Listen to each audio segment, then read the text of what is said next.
در منظره‌های زیبای طبیعت اگر به جسم نیرو و تراوت بخشد، همنشین و آراسان صحبت با اهل معنی به روح و روان انسان توان بخشیده خزینه معنوی آدم را غنی می‌گرداند. در این فضای مناسب باغ زینت یافته ناحیه رودکی که اکثر نوگانی‌هایش دستاورد زمان صاحب استقلالی است، سیر معنی هنر و اسرار هنرپردازی نمودیم. با مطرب و هنرمند معنی سرا، کارمند شعبه فرهنگ ناحیه رودکی نورانشاه لطیف.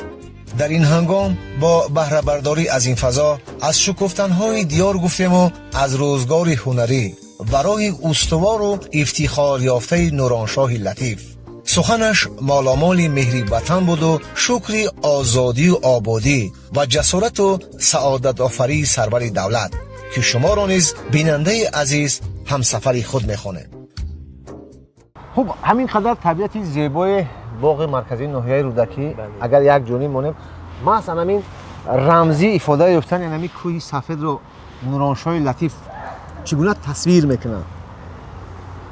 کوه گفتیم تاجیکستان بزیبی ما، تاجیکستان جان و جانی ما از کوه‌های بیشمار، از بسیاری چیزی ما، طبیعتی ما از کوهسار عبارت است. برای این کوهساری ما از تمام ممالک خارج، از تمام جا میآیند کوه‌های ما را زیارت میکنند، تماشا میکنند، بهره میبرند از کوه‌های ما، از شرشره‌های چشمه‌های ما، از زندگی مردم ما، از آبادی کشور ما بسیار بهره‌مند میشوند و دائم ما در آینه نیلگون میبینیم خارجی‌ها را که میان میگن که وا یک چشمه در مومن آباد هست، عربا آمدن دیدن کردن از همون چشمه و از پوست درخت انا همین خیلی پوست کردن و همین خیلی نگاه کردن گفتن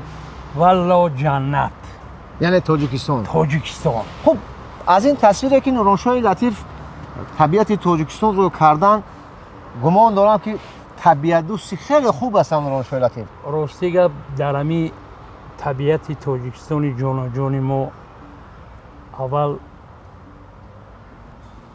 پیشروی دولتی ما، پیشروی تاجیکستانی ما از سرور ما منشأ میگیرد. بله. برای که اگر این مرد دربر ما نمی بود، این مرد سرور ملت تمام تاجیکای روی دنیا نمیشید، ما به این درجه ها نمی رسیدیم. البته. برای همین قدر من چخل آبتاب یافتم در همینجا خواندم، در همینجا کار کردم، این قدر عمر مگذراندم، در همینجا فرزندای نازنین به بایه رساندم. همه‌شان صاحب وظیفه، صاحب خانه و در، صاحب رأی هستند. نیکی یک چیزی ما همین حیرت آوره که ما در همین قدر سالی کوتاه این قدر پیشروی کردیم، این قدر آبادی کردیم، این قدر همه این شکرانه سرور دولتی ما، شکرانه پیشوای ملتی ما که ما امروز به این روزای تینجی و به این روزای آبادی و به این روزای خرسندی رسیدیم. به اندیشه شما یک فرد که به هنر، به فرهنگ بیشتر مراغ دارد، چگونه میتوانیم این را حفظ کنیم؟ تاجیکستان جان و جانان منی، مادری هم دین و ایمانی منی، آبتاب اندر کنارت یافتم، همدمی من نور چشمان منی. کوچه هایت سبز زیبا گشته است، چون بهشت امید و ارمانی منی. چشمه ها و کوهسارانت خوش است، هم شفای درد دامانی منی. هر کسی خواهد هوای دلگشا، از هوای تاجیکستان منی. یعنی ما با مهنت ثباتکارانه و اطراف سرور دولت قرار گرفتن هم میتوانیم همه ارزش‌های مهنت. بله، ما از عهده همه چیز میبریم و همه چیزی که داد است به ما امروز ما هم حفظ کرده میتونیم، هم ساخته میتونیم، هم ایجاد کرده میتونیم، هم آباد کرده میتونیم، لیکن سرور ما بالای سری ما باشه. سلامت باشه. بیننده عزیز گرامی، نورانشاه لطیف رو یک هنرمند، یک نغمه پردازی خیلی ماهر میشناسند. خب همین با سخن شما وصف کرده تاجیکستان را، خدمت‌های سرور دولت رو، میتوانیم یک زمزمه خوب دیگر کنیم، هرچند که بالاتر یک نظم خوب درباره تاجیکستان کرده. گل را نگرم خزانی خود یاد کنم، ساحل نشینم ساحلی خود یاد کنم، ویرانگی جهان زی ویران دلیست، ویرانه ببینم دلم آباد کنم. همین آبادی دولت، بله، شرایطی اینقدر محیط خوب از نیت‌های نیکی سروری ما. بله بله. از دیلی بزرگی سرور دولت. بله. لیکن امروز ما در ناحیه رودکی قرار داریم. چقدر آباد شده است، چقدر زیبا شده است، چقدر پیشروی و در اینجا تمامی همه امی چیز با شرافت و با مهنت و با هستی همین سروری ما وابستگی دارند. چون از ابتدا شما وصف این وطن، این دیار و سروری آن میکنید. من بار شنیده بودم که شما درباره یکی از انشاءات بزرگی ملت همون یک سرود هم ایجاد کرده بودید. اگر روغون در وصف نیروی برقی آبی روغون بودن؟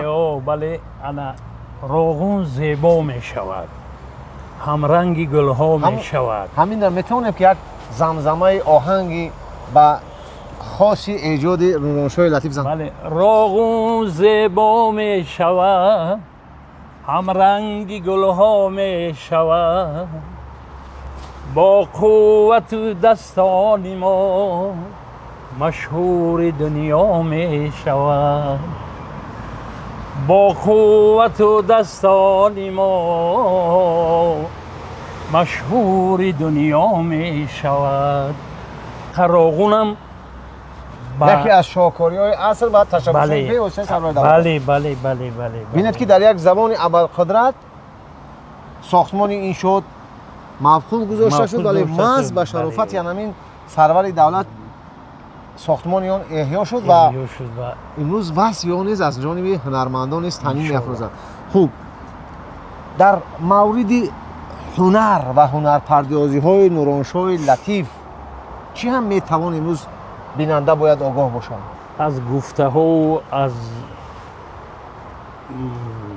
سخنهای مخلصای من امروز چقدر میتونیم مردم در راه نیک هدایت کنیم و چقدر مردم در راه نیک تربیت کنیم.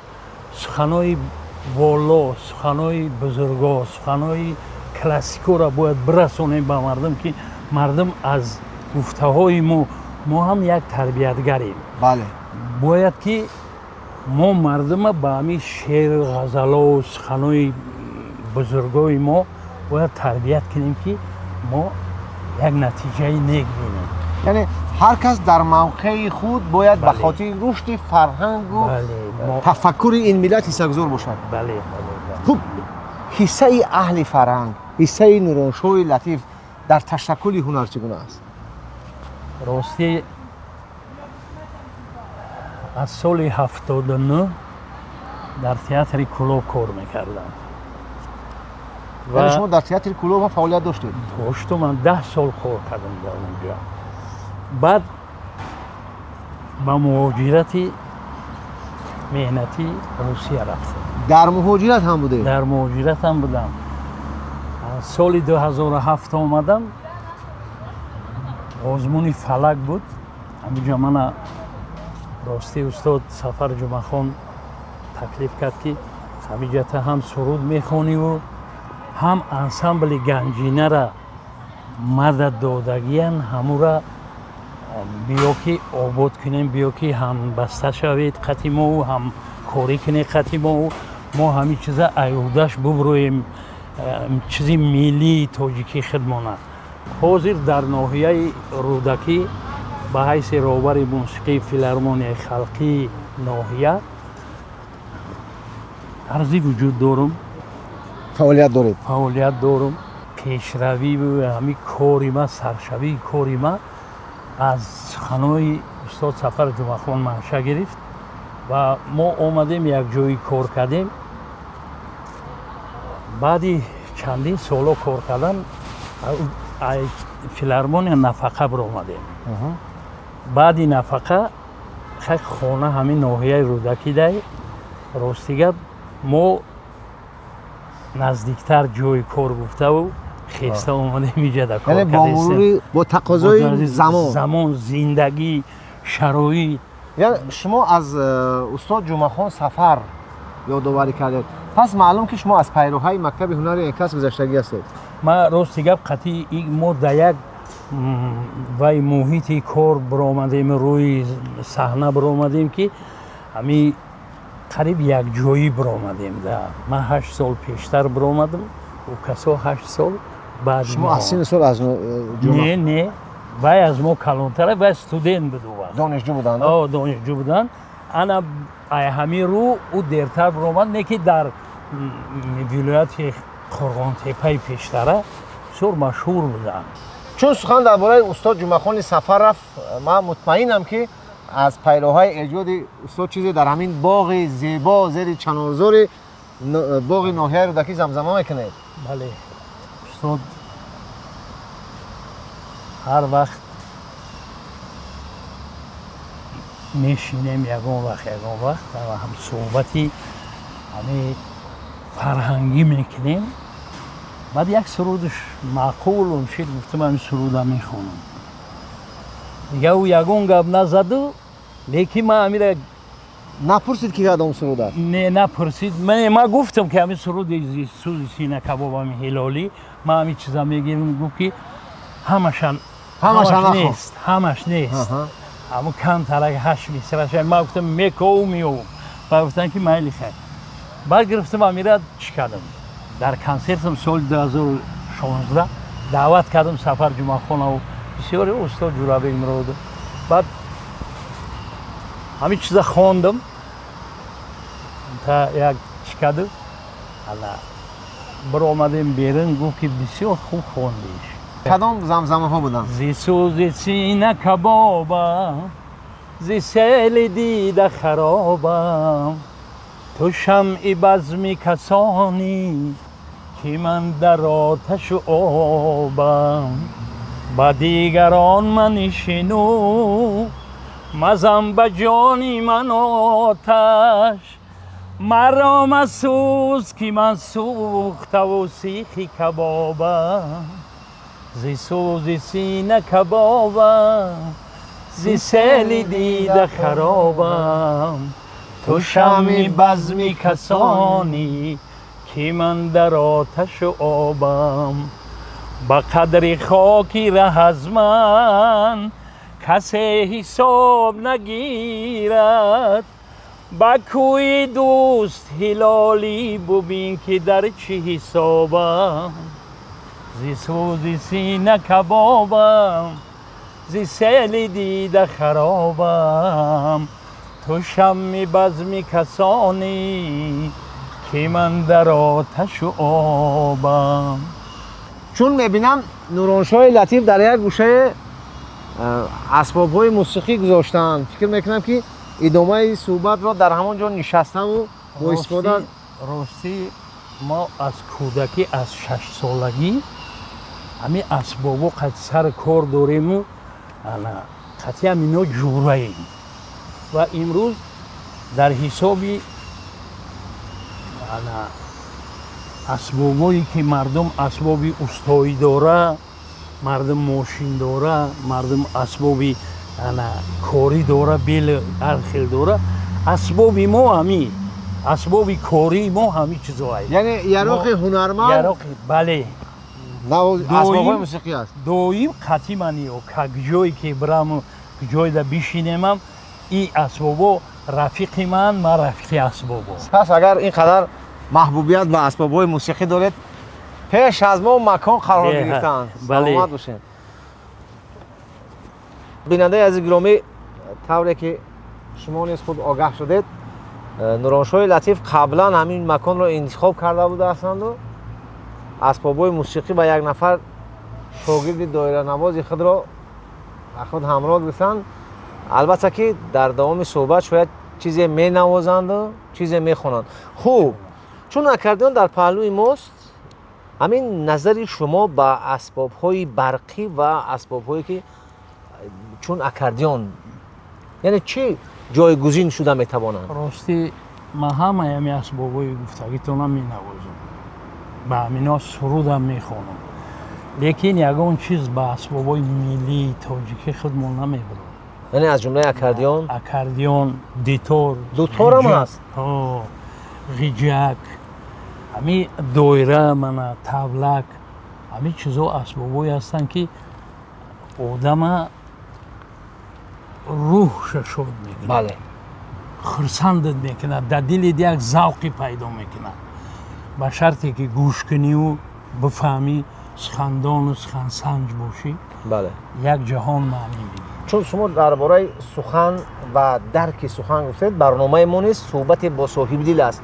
خب پیش از اون که چیز زمزمه میکنید، به اندیشه شما صاحب دل کیست؟ صاحب دل اما آدمی است که گوش میکنه، سرفهمش سخن میرود. بله. سخن فهمی.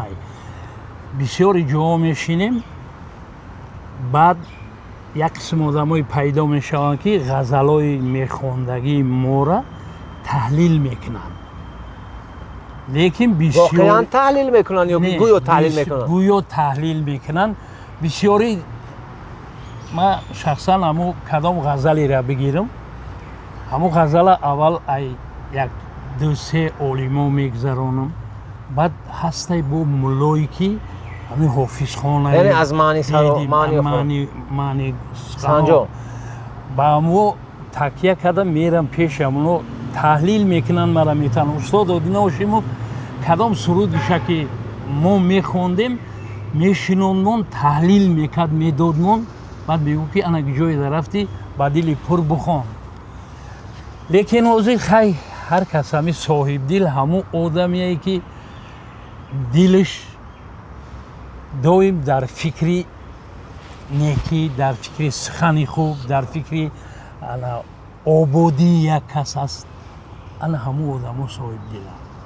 پس اگر صاحب دل چون نورانشاه لطیف که برای مردم و میان مردم بیشتر به نمون نوازش دوتار مشهور است، میتوانند چیز زمزمه کنند برای بیننده عزیز و گرامی و برای تماشابین برنامه سیر با صاحب دل، چون آنها را نیز با سیر صحبت خود همراه سازیم. حتما.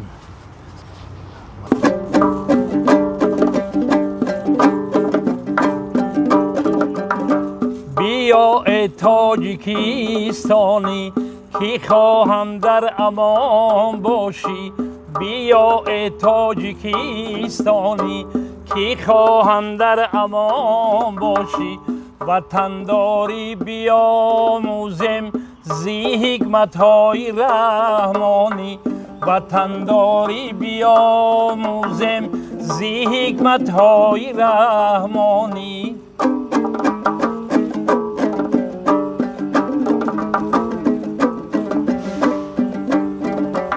زبانی خود نگاه دارم چو جانی خود نگاه دارم، زبانی خود نگاه دارم چو جانی خود نگاه دارم، وطن ما در جهانی ماست جهانی خود نگاه دارم، وطن ما در جهانی ماست جهانی خود نگاه دارم.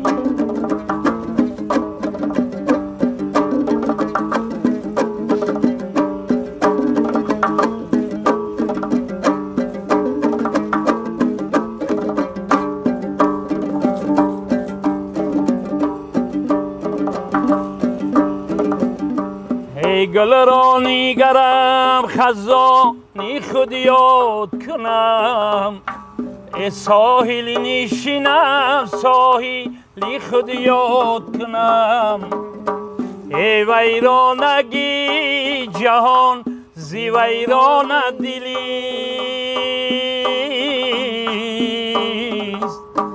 ای ویرانه ببینم دلم آباد کنم ای ویرانه ببینم دلم آباد کنم معنی شعر و معنی آفری چگونه میتواند در آبادی و یا در برعکس تاثیر گذارد؟ اگر سخن نیک باشد بله نیک ترجمه کنی نیک فهمونی مردم ده نیک رسانده بتونی مردم ده وابسته به درک معنی بله آبادی آداب خلق و اطوار می شود. نورانشاه لطیف در میان مردم به همین غزل ها و به همین نغمه پردازی های خود معمولا و محبوبیت هم دارند. انتخاب همین جاده از کجا ابتدا گرفته است؟ راستی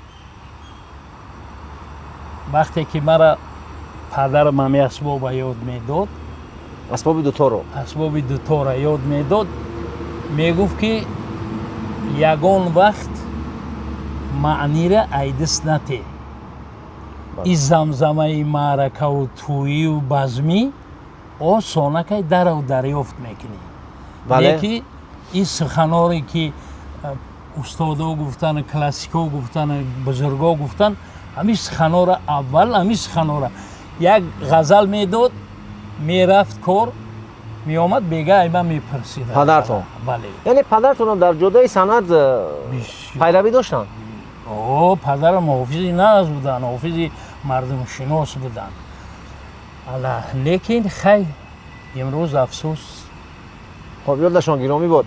خب من فکر میکنم که البته همون تکیهگاهی مصلحت های پدرگردیدن نورانشاه لطیف و دعای نیکی که در این جلده اونا دادن باور دارم که نورانشاه لطیف را شهرتیاب کردن. مرا راستی گپ اولا سرزنش میکرد که همین کسبه حافظی را نکرد مانع بودن لیکن امی دیدن که من بسیار شوق دارم بسیار میچسبم کردم یک جاروبا میگرفتم دمره کده میزدم بعد مایده بودم و 6 ساله بودم بعد رفتن ای بازار یک دیتار خریدن دیتارچه خریدن و دادن گفتن که مه بچم انمی اسباب بنواز بعد اما اسباب خودش میتونست و اسباب نواخته بعد مرا هم یاد دادم این اسباب خیلی یاد گرفتم انا بعد سخن در پرداخت مرا که انمی سخن را از یاد میکنی انمی سخن را از یاد میکنی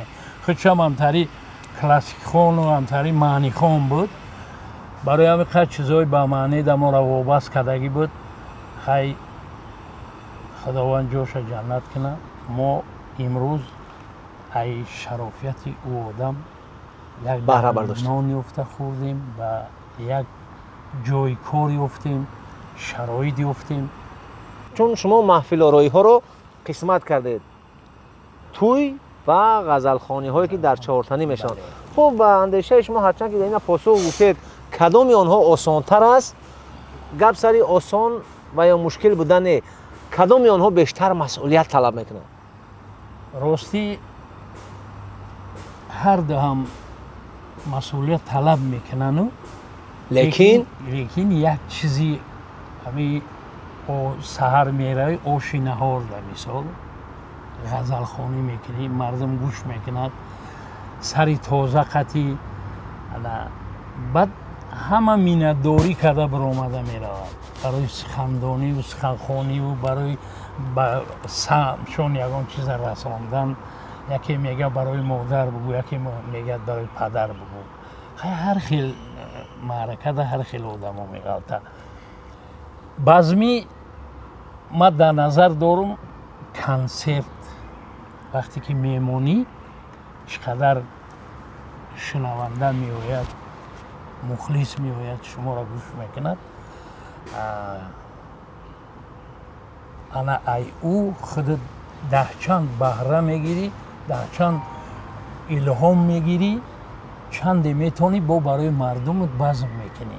خب اگر معنی یک پهلوی تاثیرگذاری باشد متن پهلوی دیگر آیا همین گونه فضا و طبیعتی که واقعا هم دوست داشتنی از تاجیکستان با هنرمند رویای الهام می شود؟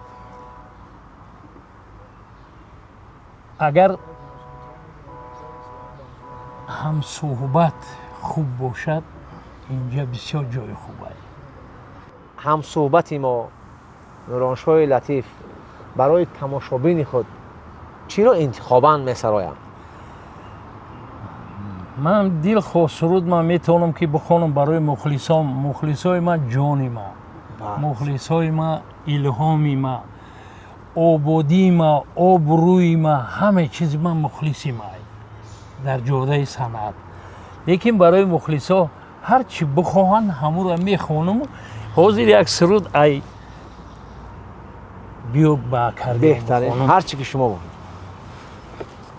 ба қавли шумо ҳар чӣ ки барои бинанда, барои мухлис писанд ояд. ба хотири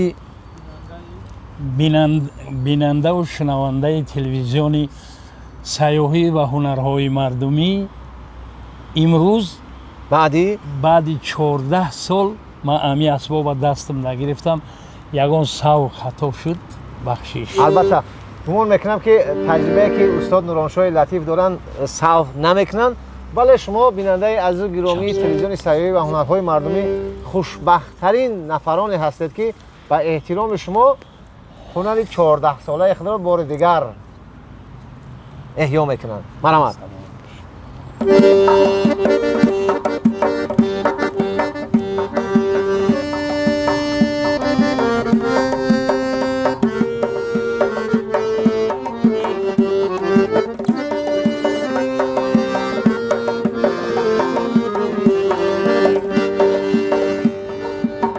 ای ستمگر تو چیرا، ای ستمگر تو چیرا میلی جدایی داری. ریختی خونی جگرم، ریختی خونی جگرم دستی هنایی داری. ریختی خونی جگرم، ریختی خونی جگرم دستی هنایی داری.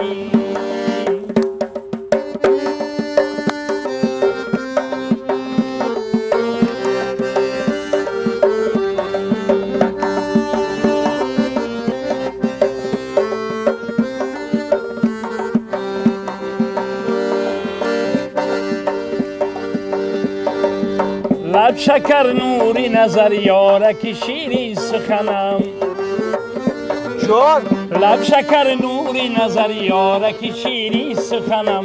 کی بر رخساری چپت، کی بر رخساری چپت خالی خدایی داری. ای ستمگر تو چرا، ای ستمگر تو چرا میلی جدایی داری. ریختی خونی جگرم، ریختی خونی جگرم دستی هنایی داری. ریختی خونی جگرم، ریختی خونی جگرم دستی هنایی داری. من از مشاهده‌کاری شما لذت بردم. برای چی؟ گوید برای چی؟ برای چی؟ شما یعنی به خال چپی وای اهمیت دادید. یعنی مخصوص دیدید مشاهده کردید که خال در طرف چپ است. بله. خب همین راز محبت گویی های شما در غزل اسرار دارد؟ راستی برای دل شنونده همه نقش ها را بازیدن ممکن، هم عاشق شدن ممکن، هم دل داده شدن ممکن، هم یک آدمی بیکاره شدن ممکن، هر چی شدن ممکن به خاطری دلی مخلص که به دل مخلص برسه همه چیز. سلامت باشید. یعنی این سرود قهرمان خاصه ندارد؟ نه.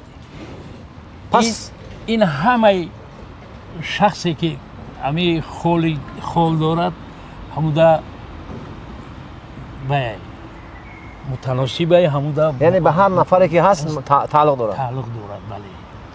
خب اصلا همین مهر آفری هایی که در غزل ها دیده می شود، نورانشاه لطیف این گونه غزل ها رو به زودی می بینند و یا از جانب توصیه می شوند؟ راستی این خیلی توصیه می شدگیش هم هست. ما حاضر نمولی وجود از سخنا هست، یک چند سخنایی و اوزر شاعر اوزر یک چند تا غزلاشا یک کس آورده که اکه نورانشاه امیره اقلا یک 3-4 غزلش بایک زمزمه که با آهنگ بدرو. حالی نو درست شد دادنم سرکارم گرفتگی نیستم. این خیرشا می شود و که بسیاری آهنگا را غزلا را سخنا را خودم جدا میکنم. یعنی نورانشاه لطیف در برابر انتخاب متن خود آهنگ میسازند؟ بله. بیشتری آهنگایی که شما زمزمه میکنید پیشنهاد مخلصان میکنید از ایجادات خود شماست یا که از کسی؟ با آهنگسازان دیگر همکاری ندارید؟ آهنگسازان همکاری دارم. من مثال خدا رحمت کند فتا آدینایف بودن، دویم همکاری با همو کس داشتم و نورالله عارف شاعر خطی چی دارم؟ همکاری دارم. لیکن یگان کس آهنگ نگرفتم. یک امی سفر جمعخانه آهنگش گرفتم، لیکن این پرسیده گرفتم. کدام آهنگ باشد؟ همین زیسوزی سینه کبابم، بله چیزی هلالی. سرود هلالی. من همین یک چیزی همون شخصا گرفتم، گفتم که پرسیده گرفتم، نه که کم ترک تغییر دادم، درازتر کردم همین چیزا، خواندم، خودش به هم خوش اومد. یعنی بهای بلند گرفت. خوب، چون در مورد انتخاب متن و آهنگ سخن میکنیم و در این صحبت شما در مورد سخنهای پرمعنی و توی و معرکه ها گفتید. امروز یک سرودی هست که بیشتر هنرمندان را زمزمه میکند و از جانب کل مخلصان با یک شب پذیرایی میشود. تا کجا اساسی واقعی دارد که آهنگ و یا همین سرود به ایجاد نورانشاه لطیف تعلق دارد؟ این سرودی دست می جنبد جدا، دستمانه می جنبد جدا، چه خیلی که گفتیم باز همون مشاهده کارانی های نورانشاه لطیف. این سخن از سیجان حکیم زاده است. وقتی که خانهش در غلطیدیم، توی شریفیان بود، توی پسرچش بود، غلطیدیم اونجا را، من گفتم استاد همین چیزا آمده برای بچه ها خونده خودش شعر رو گفتم که استاد همین سخن چه خیلی کنیم بنویسیم بگیریم. بعد یک کتابچه آورد داد میدک، او که هم کتابچه را بین همینجا هسته. بعد همین را تئاتر را بردم، طالب جان یونوسف هسته. همین طالب جان را گفتم که همین را من همین خیلی آهنگ ماندنیم چه خیلی میشه. بعد دست می جنبد جدا، دستمانه می جنبد جدا، پای می جنبد جدا و شانه می جنبد جدا. همین را من همین خیلی سخنوش آهنگش کم ترک روشنی انداختم که بعد طالب جان گفت که خیلی بیو یک جایی بعد بای میکنیم آهنگ میبندیم، آهنگش میبندیم. خب همین دست می جنبد جدا، دستمانه می جنبد جدا، کدام پهلوهای همین سخنها برای شما مقبول افتاده؟ شما اونا زمزمه کردید که امروز واقعا هم ما همین وقتی که خیرینیسا برآمد میکرد، خیرینیسا وطن و برآمد میکرد، زورو نظر و برآمد میکردن.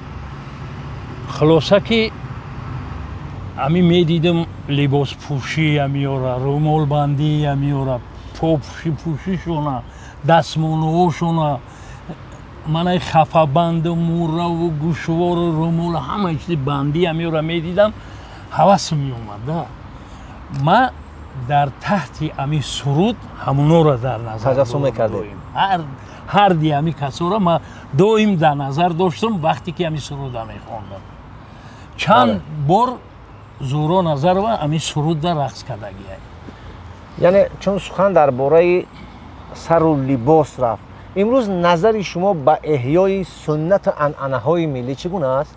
مردمی که حاضر در صحنه برآمد میکنند، اینا میسازند او چیزی که در خون آدم هست، چیزی که در وجود حسی آدم هست، استعداد الهی است، این چیزا دریافت میکنن آخه خیلی که همین نایوانی دا میکنن، نباشد نیکی این چیزی اصلی را این خودش میتن. بله، منظور شما از تصویری آنها که یعنی در زمان خود و تا به امروز توانستند با سر و لباس و انمون صنعت ملی تاجیکی بله، هنر بله. مردم و هنر تاجیکانه رو برای مردم معرفی کنند. معرفی کنم. یک اسرار نهایی و یا شاید برای بیننده نفرانی که در گذشته نورانشاه لطیف رو میشناسند از این چیز باید آگاه باشند و اینا دستگیری کنند. در گذشته نورانشاه لطیف همچون یک هنرمند معنی سرای مرثیه‌گو مشهور بودند. پایه پیدایش و انتخاب انمین رویه مرثیه‌خوانی در هنر شما سرچشمه است. پیشتر گفتیم که رحمت کند پدر ما پایه مرثیه خوانی و پایه معنی خوانی و پایه سخنهای کلاسیکو را به آهنگ در آوردن و همه همی چیز ای پدرم وابستگی داشت. وقتی که خودم الکی برآمدم بالای صحنه میدانستم که چیز در کجا خوانم. بله. این سرود کدام سرود در کجا خوانم و کدام سرود به کی را خوانم. الکی همون چند دیگه بعد من دویم همی مسئله همی مرثیه خوانی و غزل خوانی و قصه خوانی و همین چیزا ده و خدم کردم ده. خب شما میتونید که این لحظه از همون مرثیه از همون زمزمه هایی که در گذشته داشتید با واسطه کدام یک از اسباب هایی که شما انتخاب میکنید بخونید.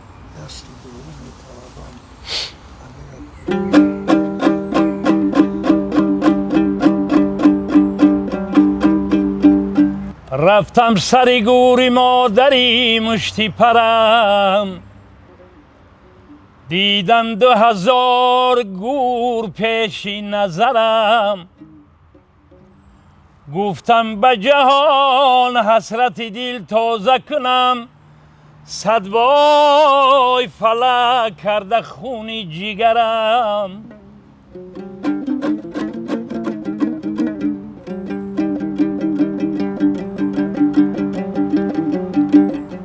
من شام سحر رهیت را می پویم، ایجاد بود از جهانی دیگرم. از درد فراق و علمش ناله کنم، خالی بود و به او همه با مدرم. خالی بود و به او همه با مدرمی.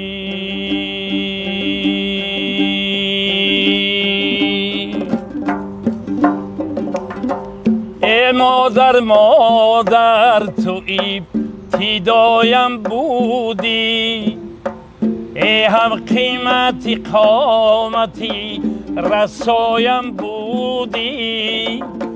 ای اول تو نمیزادی نمی مردم من، ای زیرا که تو نیز ابتدایم بودی.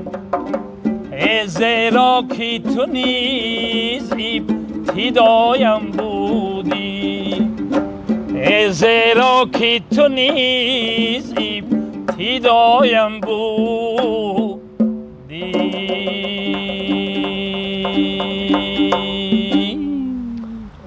نقش مادر عزیز و گرامی در رشد کمالات هنر نورانشاه لطیف تا کدام اندازه هست که چگونه یک احساسی با درد با خاطر مادر سراییدن؟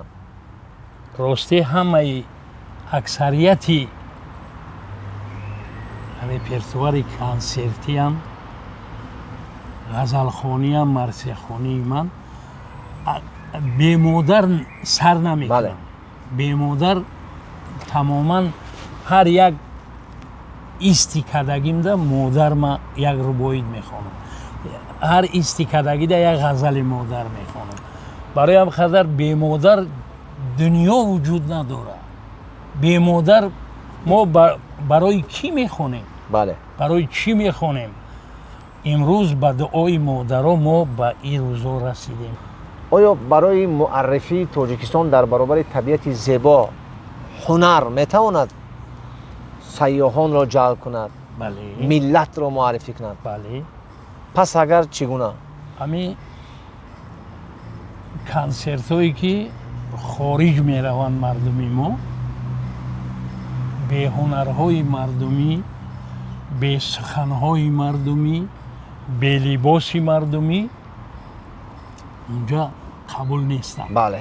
به خاطری که همه ما همین شیم و کاستوم هم میپوشیم، نه که ما چیزی عید نگرم. اپایگل چرا بسیار یک سخن زور گفت که وقتی که من هندوستان رفتم لباس های چکن و همین سلسله و خفه بند و گوشوارای بابایی و همین چیزا قدی کوچه برآمده سیل کردیم، گفت کدامش میآید مرا میپرسه ای کجایی، ای چه لباسه، ای چه روماله، ای گوشوارای تو در چیه، ای خفه بندی تو در چیه، ای سلسله تو در چیه، دستمانه و همه چیز ما گفت میپرسیدم. بله. به خاطری که این چیزی ملتی ماست. ملتی ماست. در ایجادات شما وصف تاجیکستان، وصف پیشوای ملت چگونه موقعیت گرفته است؟ یک سرود بخونم. بهترین سوالی ما با یک سرود پاسخ می شود. ما هر کجا باشیم برای شما، برای ملت تاجیک، برای تاجیکستان بزرگ، تاجیکستان عزیز و مهربانان دایم جان فداییم.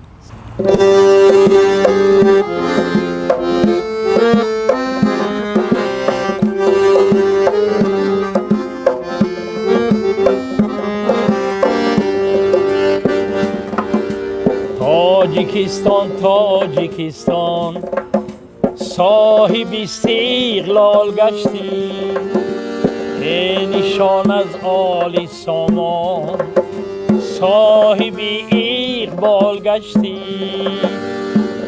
نشان از عالی سامان صاحب اقبال گشتی.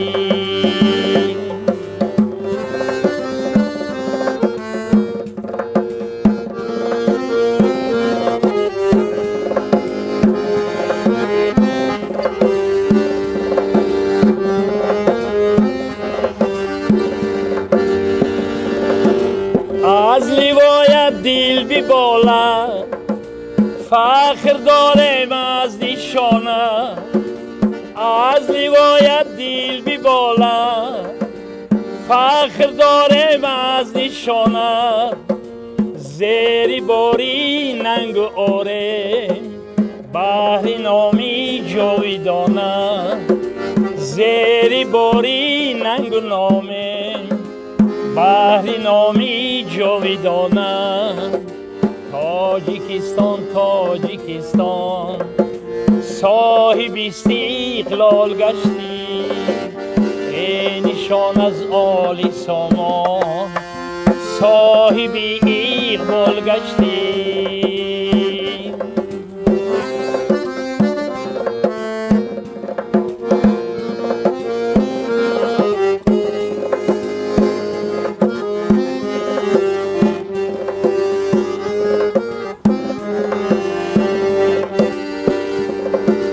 با توی دنیای امید راضی از تقدیر هستیم، با توی دنیای امید راضی از تقدیر هستیم، با تو مشهور جهانیم با تو عالمگیر هستیم، با تو مشهور جهانیم با تو عالمگیر هستیم.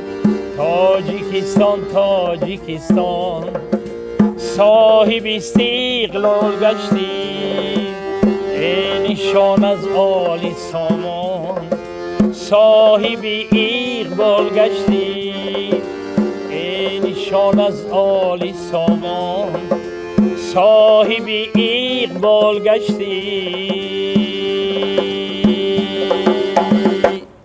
البته اطمینان ما کامل است که با حضور فرزند و فرزندان این ملت تاجیکستان همین گونه شهامتش باقی میموند. انشاءالله. اکای نورانشاه، شما در ابتدا گفتید که بعد از 14 سال بار اول به خاطر احترام اکاردیون به دست گرفتید. خب فاصله در این 14 سال مشکلی نوازش نبود به اندیشه شما؟ نه، برای که ما موسیقی دارم قدیم، انا اسبابای هر خیل اسباب غیجک دارم، اسباب برقی سینتیزاتور دارم، خودم ساز می نوازم. انا اینا که رحمت الله رباب افغانی می نوازد، نه که اینجا برای یاردم دایره نوازده. بهترین. انا برای همین قدر راستیگه مشکلی هم نبود. کدام وقتی که تمرین در کار می شود ما دعوت چون میکنم میان خونم در میشینن یا تمرین میکنیم 1 ساعت 2 ساعت 3 ساعت می شود که شب میمونیم تمرین میکنیم میشینیم. انا قدر مشکلی نداشتم راستیگه برای نواختن این اسباب. نیکی من این اسباب را دوست میدارم. چی برداشت کردن نورانشاه لطیف از این صحبت؟ تلویزیون سیاحی و هنرهای مردمی ما راستیگه یک باری دیگه یک میدان ده برای این تلویزیون 2 روبایی خواندگی بدم. بله. و دایم راستی تماشا میکنم چیزشه برنامه هاشه. برنامه های جالب هم بسیار دارد. سپاس لطفتان. بعد امروز باز یک همصحبت با ما یار شده است که سلامت باشین. نامش خدایار است. سپاس لطف. و بسیار منتدارم از تکلیفاتون. خوب شد که دعوت کردین و باز رو برای مخلصا سخن ورزیده استیم، سخن گفته استیم، سخن خوانده استیم و میخواهم که مخلصای من دایم سربلند و خانه آباد و دایم تینجی باشد بالای سر ما و پیشوای ملت دایم سرپرست سایبان ما باشد و ما همین خیلی تینج و آباد سیر و پر زندگی کنیم. بار دیگر تشکر میکنیم برای لطف و مرحمت شما و البته دانید شما نورانشاه لطیف و هر بیننده عزیز که هر نفر رو که ما در برنامه سیر با صاحبدل ثبت صحبت و منظور شما میکنیم، البته از درخواست بیوسته بیننده های عزیز و گرامی است که بیوسته روبرت مؤسسات تصمیم میگیرن به خاطر انجام این رسالتی برداشت داشته. برای صحبت جهان سپاس میگویم به شما و امیدواریم که بیننده عزیز و گرامی نیز برای شما سلامتی، سعادت و خوشی زندگی رو میخواهند. چقدر اگر صحبت نکنیم، چقدر اگر از ترانه های دلنشین نورانشاه لطیف منظور بیننده نکنیم، کم اندر کم است. ولی تا جایی که امکان دست داشت توانستیم یک صحبت خاصه سازمان میدیم و مراد شما با ملت تاجیک. مرادی من بیاید به یک سرود بهترین میشه. بهترین. برای که یعنی شما تمام آرزو و تمنیات خود را برای ملت، برای بیننده عزیز با همین سرود افاده کردنید. بهترین میشه. مرحمت. ای پدر است و دعا می طلبم، یک دعا بهر خدا می طلبم. سفرم به خطر هست اگر از خدا دفعی بلا می طلبم. راهی دور است اگر کهکشان، روخی پاکت زی سما می طلبم. بی بقا هست اگر عمر مرا، از وفا بیش بقا می طلبم. پدرم از تو دعا می طلبم.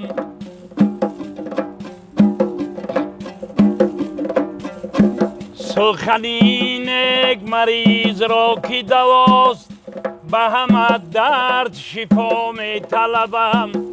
شب گدای سخنم تا در صبح، بر گدا سهمی سخا می طلبم. پدرم است و دعا می طلبم، پدرم است و دعا می طلبم.